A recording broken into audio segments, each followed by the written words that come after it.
Karibu Kasako Media. Jeshi la Marekani limesema limeshambulia mashambulizi kwa usiku wa 7 mfululizo dhidi ya Iran tangu Rais wa Marekani Donald Trump atangaze makubaliano ya kusitisha mapigano kwa muda kuwa yamefutiliwa mbali.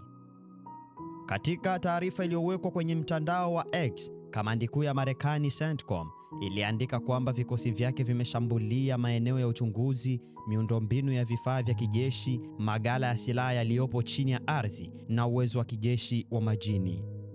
Jeshi la Walinzi wa Mapinduzi la Kiislamu la Iran, IRGC, lilisema meli 2 za mafuta zililipuka katika mlango bahari wa Hormuz wakati zikipita kwenye sehemu ya njia ya meli iliyokuwa na mabomu ya ardhini. Taarifa hiyo ilipuuzwa. Hata hivyo, CENTCOM ilisema kuwa taarifa hiyo si kweli.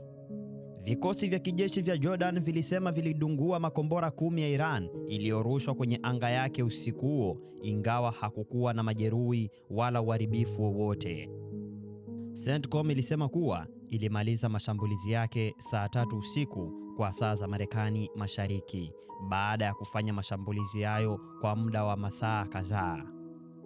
Katika taarifa yake, CENTCOM ilisema vikosi vya Marekani vilitumia ndege za kivita, ndege zisizo na rubani na meli za kivita pamoja na vifaa vingine katika operesheni hiyo.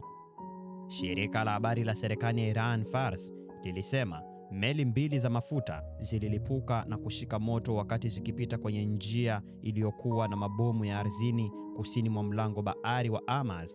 Baadaye CENTCOM iliandika kwenye X kama madai mengi ya IRGC si kweli. Usafirishaji wa meli katika mlango bahari wa Hormuz umesitishwa kwa kiasi kikubwa kutokana na kuendelea kwa mashambulizi ya kulipiza kisasi kati ya vikosi vya Marekani na Iran. Basi kwa kupata mengi zaidi, jiunge na Kasako Media.